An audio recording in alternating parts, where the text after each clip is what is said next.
निम्न प्रणाम सा।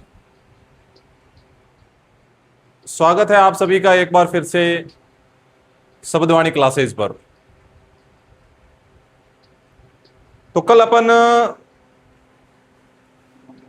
जिसके बारे में चर्चा कर रहे थे वो अपना विषय था, क्लास 8वीं की एक किताब थी हमारे अतीत, भाग 3। उसके बारे में चर्चा कर रहे थे और मैंने आपको यह भी बताया था कि अगर अपन सब एनसीईआरटी की किताबों को पढ़ना शुरू कर दे तो जो चीजें अपन को कठिन लगती है, जो अपन को समझ में नहीं आती, अक्सर वो चीजें सरल हो जाएगी। तो अपन जो क्लास 8वीं की एनसीईआरटी की किताब थी उसमें कल अपन ने क्या पढ़ा था उसके बारे में थोड़ा चर्चा कर लेते हैं। क्योंकि अगर अपन एक चीज को पढ़कर छोड़ देते हैं, उसका रिवीजन नहीं करते हैं, तो पहली बात तो वो चीज अपन को अच्छी तरह से याद होगी नहीं। और अगर भूल चूक से याद हो भी जाती है तो ज्यादा से ज्यादा इस खोपड़ी में 2-3 दिन ही टिकेगी। अगर आपको उस चीज को एकदम परफेक्ट बनाना है कि मैं उसे काफी दिनों तक, काफी महीनों तक नहीं भूलूं, तो यह जरूरी है कि आपको लगातार उसका रिवीजन करना पड़ेगा। अगर कोई भी बच्चा कितना भी माइंडेड क्यों ना हो, कितना भी होशियार क्यों ना हो, अक्सर उसे चीजें तब याद रहती है जब वो उनका रिवीजन करता है। जब वो बार बार रिवीजन करता है तो वो चीजें उसके कंठस्थ हो जाती है, उसको याद हो जाती है। और फिर जो रिवीजन नहीं करते वो सोचते हैं कि यार हूं रो रात तो बेड़ा ही यहां हाथ ही में दोनों पढ़ा, लेकिन इन याद हुई और मिन याद क्यों नहीं हुए। ये प्रॉब्लम कईयों के साथ में आती है। तो इस प्रॉब्लम का सॉल्यूशन यही है कि ज्यादा से ज्यादा आप रिवीजन करो। मैं भी जब आपको ये किताबें पढ़ाऊंगा तो उसके साथ साथ में पिछले दिन अपन ने क्या पढ़ा था उसका रिवीजन जरूर करेंगे।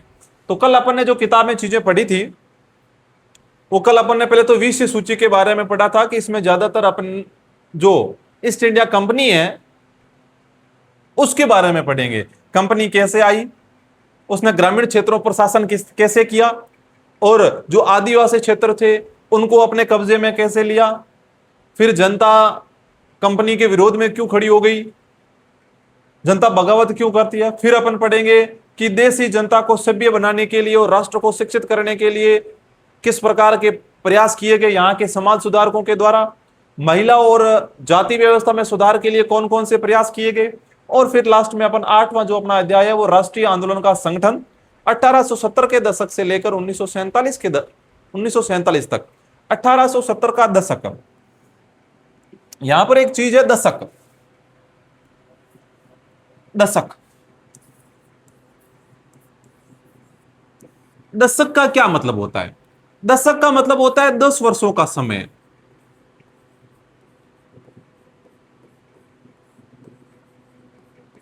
10 वर्षों का समय। इसका मतलब जो राष्ट्रीय आंदोलन शुरू होने स्टार्ट हुए वो दशक 1870 का था। मतलब मैं कह सकता हूं कि 1870 से लेकर 80 तक, इनके बीच में भारत में सर्वप्रथम जो राष्ट्रीय आंदोलन थे वो शुरू हुए थे। ये चीज पढ़ेंगे। उसके बाद में अपन ने ये चित्र देखा था जिसमें पूना के दरबार में संधि पर हस्ताक्षर करते हुए जो ब्रिटिश रेजिडेंट है, ये 1790 का चित्र था।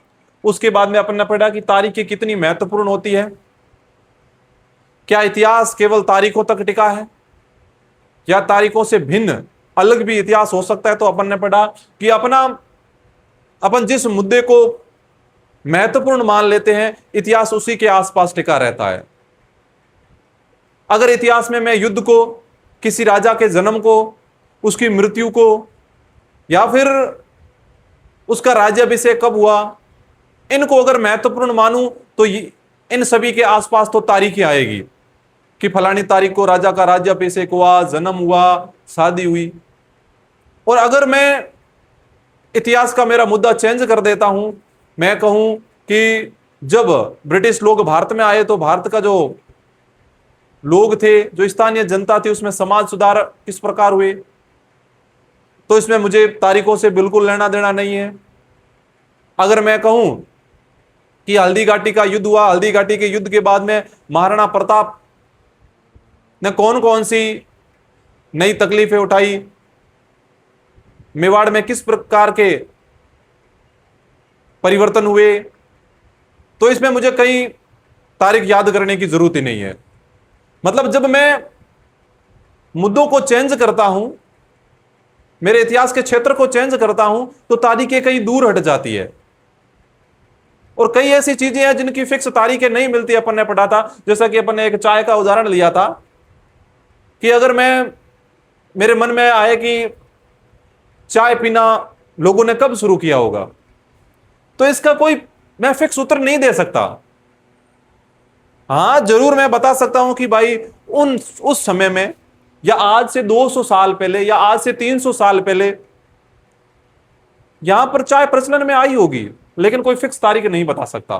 क्योंकि ऐसा नहीं है कि किसी रोज लोग खड़े हुए और खड़े होते ही सुबह चाय पीनी शुरू कर दी।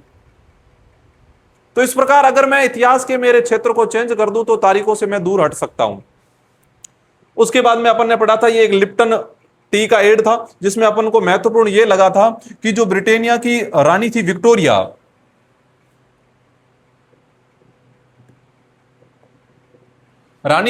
ब्रिटेन की रानी थी विक्टोरिया,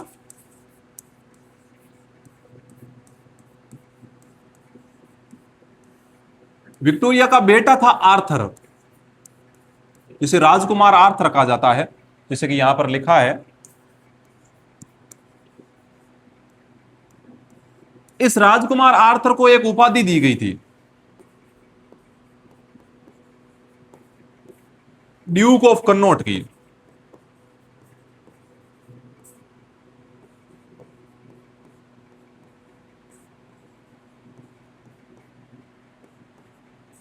अपने ये इंपॉर्टेंट है कि ड्यूक ऑफ कन्नौट की उपाधि किसे दी गई थी? राजकुमार आर्थर को दी गई थी, जिसने एक लिप्टन टी के एड में भी काम किया था। फिर कौन सी तारीखें महत्वपूर्ण होती है, उनके बारे में पढ़े, कौन कौन सी तारीखों के बारे में अपने पढ़ना चाहिए। फिर आता है, हमने पढ़ा था कि हम अवधियां कैसे तय करते हैं। अब हमने कहा कि चलो तारीखों को दूर हटाओ, तो अब अवधियां, कौन सी अवधियां? तो इसमें अपन ने पढ़ा था कि एक दार्शनिक थे जेम्स मील, स्कॉटलैंड के दार्शनिक थे।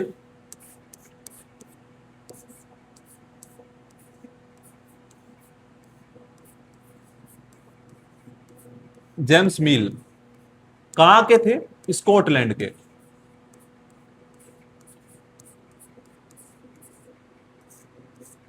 स्कॉटलैंड के दार्शनिक थे जेम्स मील। जेम्स मील ने एक पुस्तक लिखी थी, a history of British India.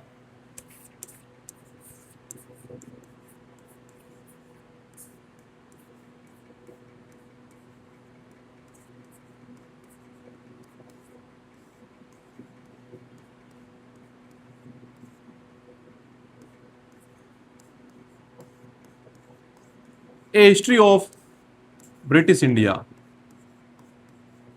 अगर कभी पूछ ले कि यह पुस्तक किसकी है, तो यह पुस्तक जेम्स मील की है। जेम्स मील ने यह पुस्तक लिखी थी, एक हिस्ट्री ऑफ ब्रिटिश इंडिया। इसमें जेम्स मील ने कहा कि अगर मैं भारत के इतिहास को कालखंडों में बांटूं, तो मैं यह कह सकता हूं कि भारत में पहले हिंदू लोगों का शासन था, उसके बाद में मुसलमान लोगों का शासन आया, और बाद में जो ब्रिटिश है, अंग्रेज है, उनका शासन आया। तो मैं भारत को 3 भागों में बांट सकता हूं। इसने कहा कि मैं अगर भारत को बांटना प्रारंभ करूं, तो 3 कालखंडों में भारत के इतिहास को बांट सकता हूं। पहला है हिंदू, फिर यह कहता है कि दूसरा है मुस्लिम,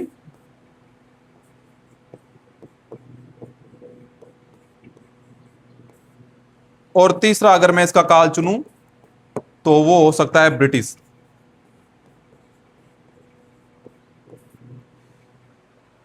इसने किस आधार पर कहा कि पहले लोगों, भारत पर हिंदू लोगों का शासन था, तो सभी लोगों की विचारधाराएं थी वो अपने राजा के हिसाब से चलती थी।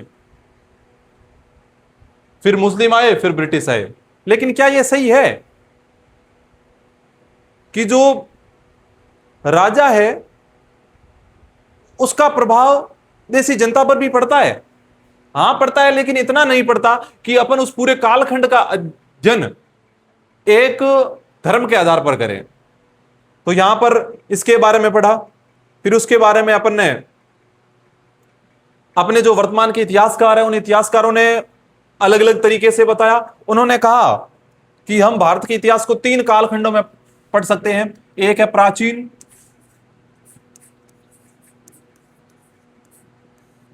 फिर मध्यकालीन,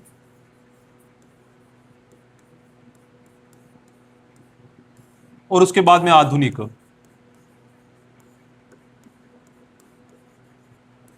लेकिन इसमें भी एक समस्या का अध्ययन किया।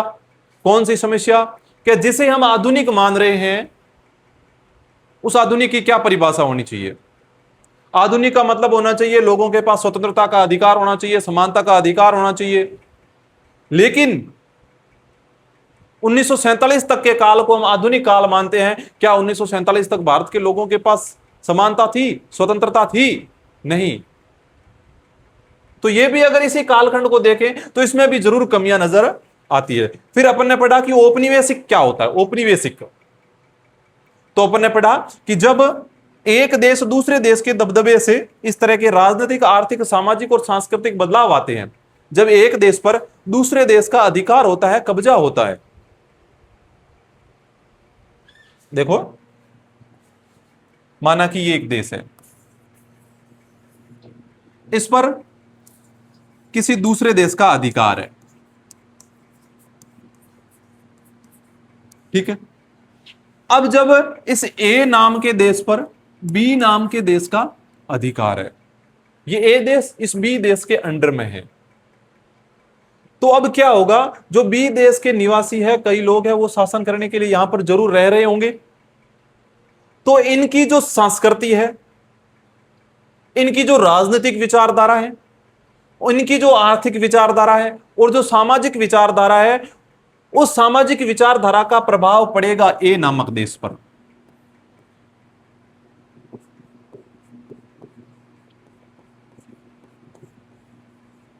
सामाजिक,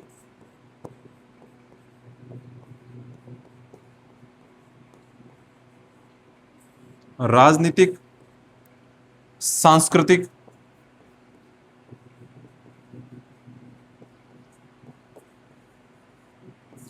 विचारधारा का प्रभाव पड़ेगा। सामाजिक कैसे? भारत पर ब्रिटिश लोगों का शासन था, तो वो जरूर भारत से प्रौद्योगिकी के रूप में थोड़े आगे थे, लेकिन भारत पिछड़ा था। भारत के लोगों में अभी भी सती प्रथा की विचारधारा चल रही थी। भारत के लोग अभी भी महिलाओं के पढ़ने के विरोध में थे। वो नहीं चाहते थे कि महिलाएं घर से निकले और जाकर किसी विद्यालय में, किसी पाठशाला में अध्ययन करें। लेकिन जब इस देश का बी देश का ए देश पर अधिकार हुआ, तो ऐसी जो रूढ़िवादी परंपराएं ए देश में थी उसमें परिवर्तन आया। महिलाएं विद्यालय जाने लगी,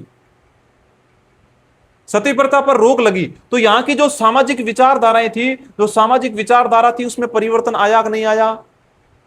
आया।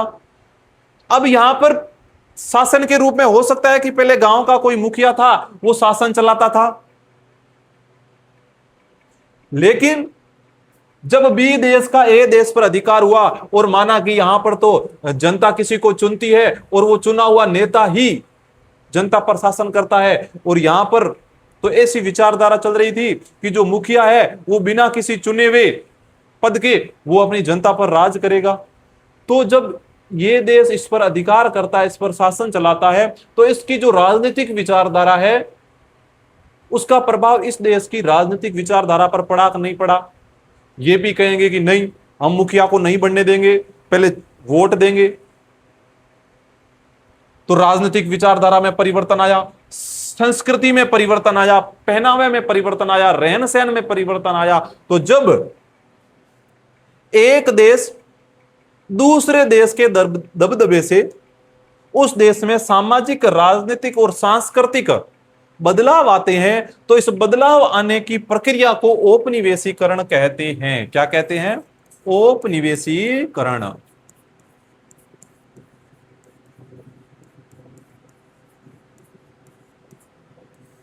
अगर प्रश्न कहीं पूछ ले, जो 8वीं क्लास में बच्चे पढ़ते हैं, तो आप आराम से लिख सकते हो। फिर उसके बाद में अपने को यह पढ़ना था कि अपन इतिहास का स्रोत क्या है, उसके बारे में पढ़ना है। तो देखिए, भारत इतिहास के पिछले 250 साल का इतिहास लिखने के लिए इतिहासकार कौन से स्रोतों का इस्तेमाल करते हैं? तो प्रशासन अभिलेख तैयार करता है। मतलब जिस भी प्रशासन का भारत पर राज रहा, हो सकता है उसने अपनी महत्ता को दिखाने के लिए कुछ ऐसे लोगों को रखा होगा जो उनके बारे में लिखे। अब देखो, जैसे कि जो अंग्रेज थे, वो अंग्रेज क्या करते थे, उन्होंने उनकी यह विचारधारा थी कि हमारे जो भारत है वो थोड़ा पिछड़ा देश है, इनको इतना ज्ञान नहीं है।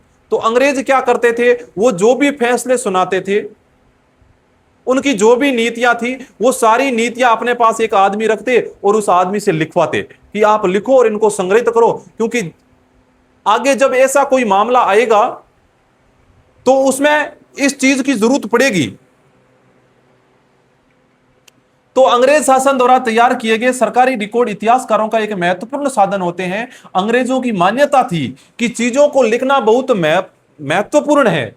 उनके लिए हर निर्देश, हर योजना, नीतिगत फैसले, सहमति, जांच को साफ साफ लिखना जरूरी था। ऐसा करने के बाद चीजों का अच्छी तरह अध्ययन किया जा सकता था और उन पर वाद विवाद किया जा सकता था। इसी समझदारी के चलते ज्ञापन, टिप्पणी और प्रतिवेदन पर आधारित शासन की संस्कृति पैदा हुई। इसके बाद में लोगों ने लिखना शुरू किया। जो भी शासन चलाते थे वो अपनी नीतियों को लिखते थे। और कहते हैं कि अंग्रेजों को यह भी लगता था कि तमाम अहम दस्तावेजों और पत्रों को संभाल कर रखना भी जरूरी है। लिहाजा उन्होंने सभी शासकीय संस्थानों में अभिलेख कक्ष बनवा लिए। अंग्रेजों ने कहा कि भारत में जितने भी जो संस्थान हैं, उन संस्थानों में एक अलग से कमरा बनाओ अभिलेख के नाम से, और उसमें क्या करो, तहसील के दफ्तर, कलेक्टर, कमिश्नर के दफ्तर, प्रांतीय सचिवालय, कचहरी, सबके अपने रिकॉर्ड रूम होते थे अंग्रेजों के शासनकाल में। महत्वपूर्ण दस्तावेजों को बचाकर रखने के लिए अभिलेखागार और संग्रहालय जैसे संस्थान भी बनाए गए। और जो अत्यंत महत्वपूर्ण रिकॉर्ड थे, उनके लिए अलग से कमरों का निर्माण करवाया गया, जिन्हें अभिलेखागार कहा गया। 19वीं सदी की शुरुआत में प्रशासन की एक शाखा से दूसरी शाखा के पास भेजे गए पत्रों और ज्ञापनों को आप आज भी अभिलेखागारों में देख सकते हो। 19वीं सदी की शुरुआत में, मतलब 1801 से आगे, 1801 से 19वीं सदी शुरू हो गई। अब आप कहोगे सर 1801 आ रहा है और 19वीं शुरू कैसे हो गई? तो ठीक उसी प्रकार जैसे अपन ओवर की गणना करते हैं क्रिकेट में, जैसे कि ओवर हो गए 5 ओवर, 5 ओवर मतलब हो गई 30 बॉल। जैसे ही मैं 5 ओवर के ऊपर एक बॉल और डालूंगा तो अपन क्या बोलोगे, कौन सा ओवर चल रहा है? अपन बोलेंगे सर छठा ओवर चल रहा है। क्यों भाई, लिखा हुआ तो 5 आ रहा है, छठा क्यों? क्योंकि 5 कंप्लीट हो गए, 30 बॉल थी, वो 30 बॉल कंप्लीट हो गई। अब जो ऊपर 31वीं बॉल है वो किस ओवर की है? वो छठे ओवर की है। तो उसी प्रकार 1800 जो 18वीं शताब्दी थी वो तो पूरी हो गई। उसके बाद में 9वीं सदी 1801 में 19वीं सदी शुरू हुई। तो 19वीं सदी के शुरुआती सालों में इन दस्तावेजों की सावधानी पूर्वक नकल बनाई जाती थी। जो भी दस्तावेज थे इनकी नकल बनाई जाती और उनको सुरक्षित रखा जाता। यहां पर आपको एक चित्र दिखाई दे रहा है। भारतीय राष्ट्रीय अभिलेखागार 1920 के दशक में बनाया गया था। अगर प्रश्न पूछे कि भारतीय राष्ट्रीय अभिलेखागार कब बनाया गया? 1920 के दशक में बनाया गया। जब नई दिल्ली का निर्माण हुआ तो राष्ट्रीय संग्रहालय और राष्ट्रीय अभिलेखागार दोनों ही वायसराय के निवास के नजदीक बनाए गए। इससे पता चलता है कि अंग्रेजों की सोच में इन संस्थानों का कितना भारी महत्व था। अंग्रेजों ने ये राष्ट्रीय अभिलेखागार कहां बनाए? जहां पर वायसराय जो रहता था, जो वायसराय का घर था, वायसराय का, जो अंग्रेजों का सर्वोच्च अधिकारी था भारत में, उस वायसराय के घर के जस्ट पास में ही उस समय अभिलेखागार बनाए। इससे अपन समझ सकते हैं कि अंग्रेजों की दृष्टि में अभिलेखागारों का कितना महत्व था।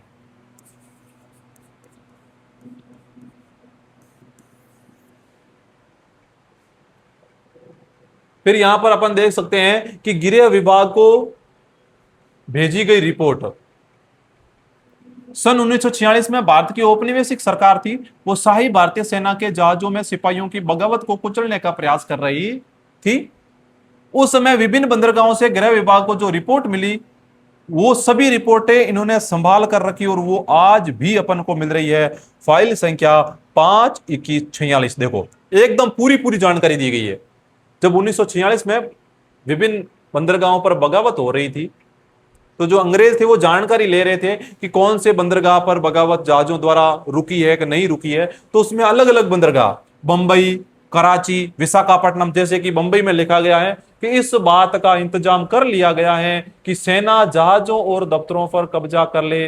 शाही नौसैनिक जहाज अभी भी बंदरगाह से बाहर ही है।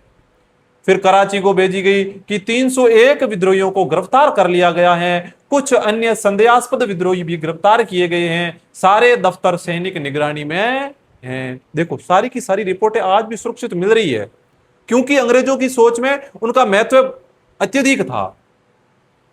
फिर विशाखापट्टनम स्थिति पूरी तरह नियंत्रण में है और कहीं भी हिंसा नहीं हुई है। ये वायसराय को रिपोर्ट भेजी गई दिल्ली, विशाखापट्टनम बंदरगाह का जो हेड था उसके द्वारा, कि स्थिति पूरी तरह नियंत्रण में है और कहीं भी हिंसा नहीं हुई है। जहाजों और प्रतिष्ठानों पर सैन्य गार्ड तैनात कर दिए गए हैं, किसी परेशानी की उम्मीद नहीं है, सिवाय इसके कि संभव है कि कुछ सिपाही काम पर नहीं आए। कुछ सिपाही हैं वो जरूर काम पर नहीं आए हैं, लेकिन वर्तमान में स्थिति पूरी तरीके से नियंत्रण में है। यह director of intelligence, headquarter, India command, situation report संख्या 7, फाइल संख्या 52146 का गृह विभाग राजनीतिक भारत सरकार का एक पत्र है, उस पत्र का भाग था।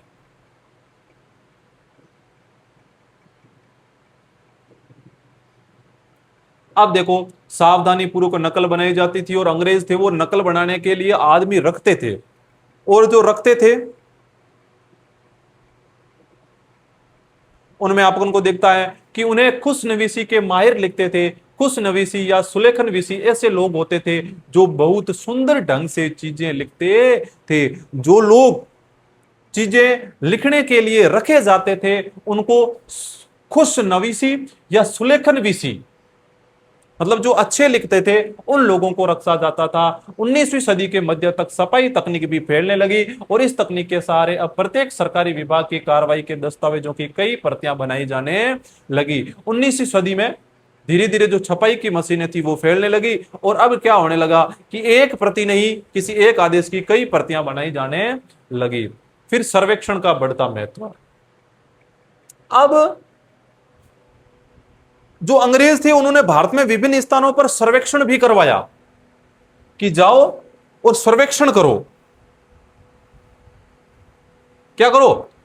सर्वेक्षण मतलब किसी क्षेत्र पर जाओ, वहां पर कौन सी खेती होती है, कौन सी खेती नहीं होती है, किस प्रकार के लोग रहते हैं, मिट्टी कैसी है, तो उसके बारे में भी अंग्रेजों ने सर्वेक्षण करवाया भारत में। तो देखो, औपनिवेशिक शासन के दौरान सर्वेक्षण का चलन भी महत्वपूर्ण होता गया। अंग्रेजों का विश्वास था कि किसी देश पर अच्छी तरह शासन चलाने के लिए उसको सही ढंग से जानना जरूरी होता है। अंग्रेज ये मानते थे कि अगर अपन को किसी एक देश पर शासन चलाना है तो यह जरूरी है कि अपन उस पूरे देश के बारे में जानकारी हासिल करें। मैं किसी एक क्षेत्र में बैठकर उसी देश के या उसी क्षेत्र के दूसरे क्षेत्र पर कब्जा कभी नहीं कर सकता, क्योंकि मुझे जानकारी नहीं है कि वो क्षेत्र कैसा है, वहां के लोग कैसे हैं, कहीं वो मुझसे ताकतवर तो नहीं है। तो अंग्रेजों ने सर्वेक्षण करवाया पूरा भारत का। उसी प्रकार मैं आपको बताता हूं कि पहले जब अपन कोई भी तैयारी करें तो अपन को पूरे सिलेबस की जानकारी होनी चाहिए कि मैं जिस चीज की तैयारी कर रहा हूं, मैं जिस चीज की तैयारी कर रहा हूं उसका व्यापकता कितनी है, उसमें कौन कौन सी चीजें हैं, उसका सिलेबस क्या है, कौन सी चीजें पढ़ूं, कौन सी चीजें नहीं पढ़ूं, इन सब की जानकारी होना अवश्य जरूरी है। अंग्रेजों ने भी यह करवाया, भारत के विभिन्न क्षेत्रों का सर्वेक्षण करवाया, वहां पर अपने लोग भेजे और कहा कि उन क्षेत्रों की रिपोर्ट मेरे पास लेके आओ। 19वीं सदी की शुरुआत तक पूरे देश का नक्शा तैयार कर लिया गया। ये देखिए कि 19वीं सदी की शुरुआत तक भारत के पूरे हर एक कोने का नक्शा तैयार कर लिया गया और नक्शा तैयार करने के लिए बड़े बड़े सर्वेक्षण किए जाने लगे। गांवों में राजस्व सर्वेक्षण किए गए। इन सर्वेक्षणों में धरती की सतह, मिट्टी की गुणवत्ता और वहां मिलने वाले पेड़ पौधे और जीव जंतु तथा स्थानीय इतिहासों व फसलों का भी पता लगाया गया कि वहां पर मिट्टी की गुणवत्ता कैसी है, वहां कौन कौन से पेड़ पौधे मिलते हैं, वहां पर धरती की सतह कैसी है। जीव जंतुओं तक का पता लगाया गया, वह फसलों का पता लगाया जाता था। अंग्रेजों की राय में किसी इलाके का शासन चलाने के लिए इन सारी बातों को जानना जरूरी था। 19वीं सदी के आखिर से हर 10 साल में जनगणना भी की जाने लगी। अंग्रेजों ने शुरू की। अंग्रेजों ने कहा कि हर 10 साल के बाद में भारत के लोगों को गिनो, कौन से क्षेत्र में कितने लोग हैं। तो 19वीं सदी के बाद में निरंतर जनगणना भी की जाने लगी। 19वीं सदी के आखिर में हर 10 साल में जनगणना भी की जाने लगी। जनगणना के जरिए भारत के सभी प्रांतों में रहने वाले लोगों की संख्या, उनकी जाति, उनके इलाके और उनके व्यवसाय के बारे में जानकारियां इकट्ठे की जाने लगी। इसके अलावा वनस्पति का सर्वेक्षण भी करवाया गया। कौन से क्षेत्र में कौन सी वनस्पति पाई जाती है। प्राणी वैज्ञानिक सर्वेक्षण, कौन से क्षेत्र में कौन सा प्राणी पाया जाता है, कौन सा जीव जंतु पाया जाता है, उसका भी सर्वेक्षण करवाया गया। पुरातात्विक सर्वेक्षण, कौन से क्षेत्र में कौन कौन सी पुरानी सभ्यताएं, कौन कौन सी पुरानी चीजें मिलती है, उन चीजों को भी खोजा गया। उनका सर्वेक्षण अंग्रेजों के द्वारा किया गया। मानव शास्त्रीय सर्वेक्षण, वन सर्वेक्षण और आदि कई दूसरे सर्वेक्षण भी किए जाते थे अंग्रेजों के शासनकाल में।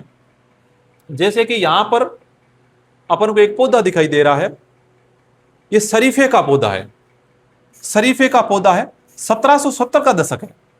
अंग्रेजों द्वारा बनाए गए वानस्पतिक उद्यान और प्राकृतिक इतिहास के संग्रहालयों में विभिन्न पौधों के जो नमूने मिले, उनमें से अलग अलग प्रकार की जानकारियां इकट्ठी की गई। इन नमूनों के चित्र स्थानीय जो कलाकार थे उनको कहा कि आप चित्र बनाओ, उनके द्वारा चित्र बनाए गए। अब इतिहासकार इस बात पर ध्यान दे रहे हैं कि इस तरह की जानकारी किस तरह इकट्ठा की जाती थी और इससे उपनिवेशवाद के बारे में क्या पता चलता है। अब ऐसी जानकारियां वो इकट्ठे कैसे करते थे, ऐसी जानकारियां इकट्ठी क्यों करते थे। अब जो अधिकृत रिकॉर्ड है उनसे क्या पता चलता है और क्या पता नहीं चलता है। अधिकृत रिकॉर्ड से क्या पता नहीं चलता है, तो रिकॉर्ड्स के इस विशाल भंडार में हम बहुत कुछ पता लगा सकते हैं। ये बहुत सारा रिकॉर्ड है, इसमें बहुत सारी चीजों की जानकारी अपन को मिल जाती है। फिर भी इस बात को नजरअंदाज नहीं किया जा सकता कि ये सारे सरकारी रिकॉर्ड है। कैसे रिकॉर्ड है? सरकार के द्वारा बनाए गए रिकॉर्ड है। यहां पर अपन को एक चित्र दिखाई दे रहा है, आपको स्क्रीन पर बड़ा देखिए कि बंगाल में मानचित्रण और सर्वेक्षण का कार्य चल रहा है। कहां? बंगाल में। यह जो चित्र है वो जेम्स प्रिंसेप द्वारा बनाई गई तस्वीरें 1832 ईस्वी की है। कब की है? 1832 ईस्वी की। ध्यान से देखें कि सर्वेक्षण में इस्तेमाल होने वाले सारे उपकरणों को चित्र के अगले हिस्से में दिखाया गया है। चित्रकार इस परियोजना के वैज्ञानिक स्वरूप पर खास तौर से जोर देना चाहता है। इसमें आगे कौन सी चीजें दिखाई दे गई है? जिन चीजों से वो सर्वेक्षण कर रहे हैं ना, वो चीजें दिखाई दे रही है। मतलब एक तरीके से वो चाहते थे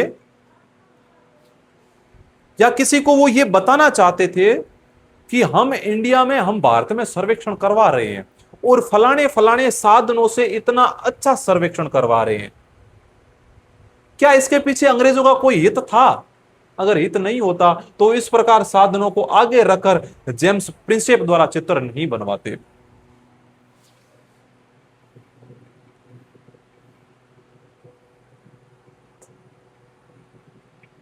फिर देखो,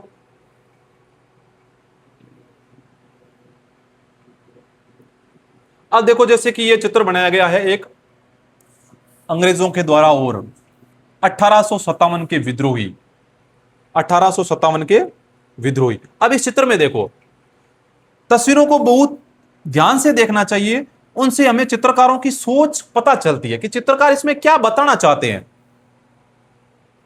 1857 के विद्रोह के बाद अंग्रेजों द्वारा तैयार की गई सचित्र पुस्तकों में यह तस्वीर कई जगह दिखाई देती है। इस तस्वीर के नीचे लिखा होता है कि बागी सिपाही लूट खसोट में लगे हुए हैं। अंग्रेजों की नजर में विद्रोही जनता लालची, दुष्ट और बेरहम थी। इस विद्रोह के बारे में अध्याय 5 में पढ़ेंगे, लेकिन अपन को दिखाई दे रहा है कि इसमें यह बताना चाहते हैं कि नीचे कुछ सामान पड़ा है और ये जो भारतीय लोग हैं उस सामान को चुराने की कोशिश कर रहे हैं।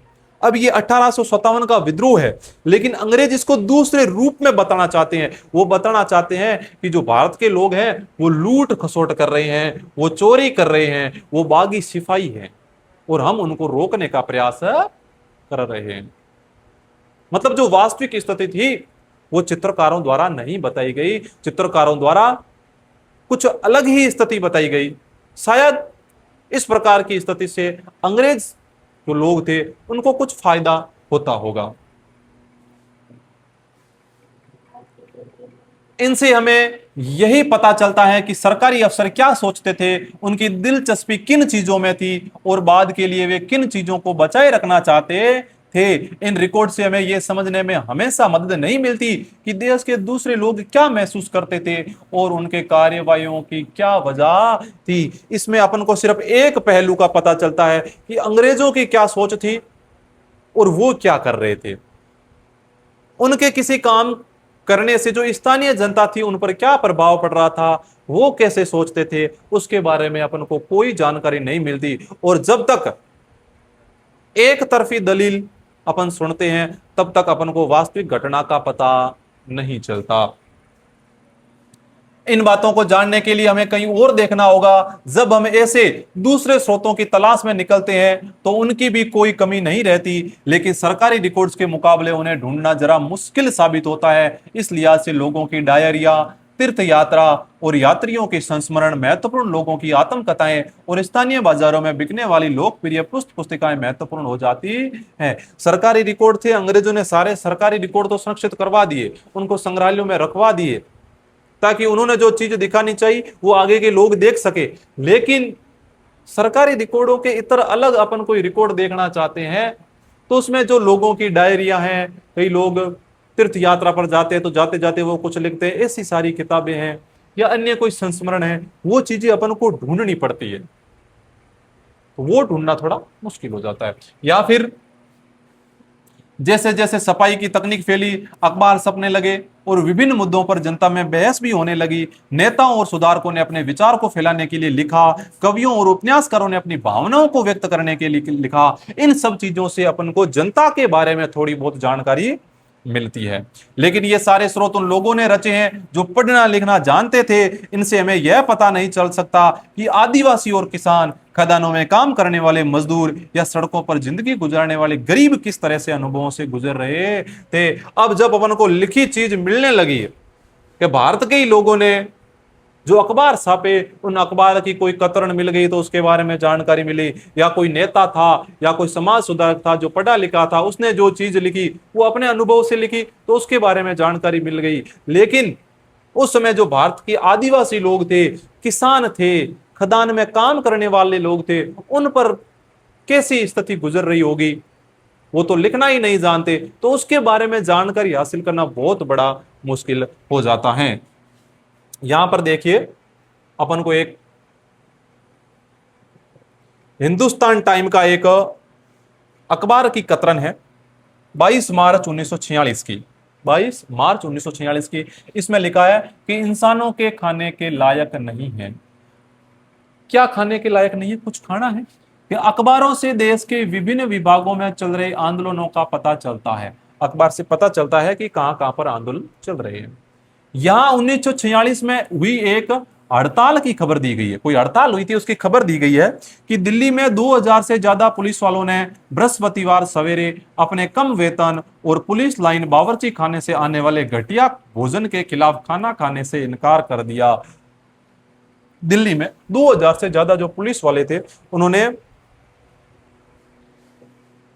इनकार कर दिया कि हम जो पुलिस लाइन जो बावर्ची खाने से जो खाना आता है वो घटिया किस्म का आता है, हम उसको नहीं खाएंगे। और हमें कम वेतन मिलता है, उसके खिलाफ उन्होंने कोई आंदोलन किया।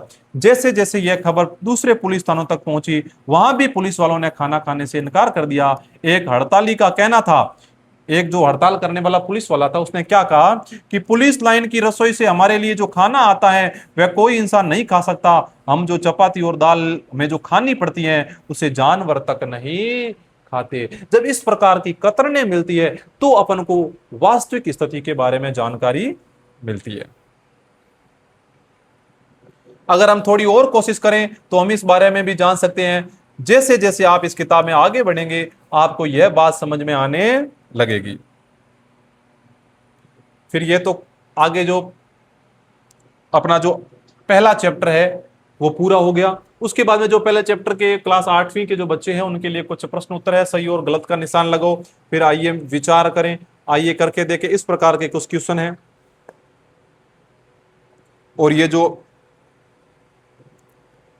क्लास 8वीं की जो किताब थी इतिहास की, उसका जो पहला चैप्टर था वो अपना पूर्ण हुआ।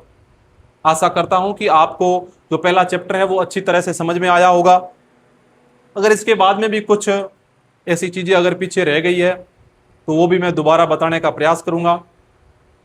और अपन अगली क्लास में अपने जो क्लास 8वीं की इतिहास की पाठ्य पुस्तक है उसका जो दूसरा चैप्टर है उसको शुरू करेंगे। तब तक के लिए धन्यवाद।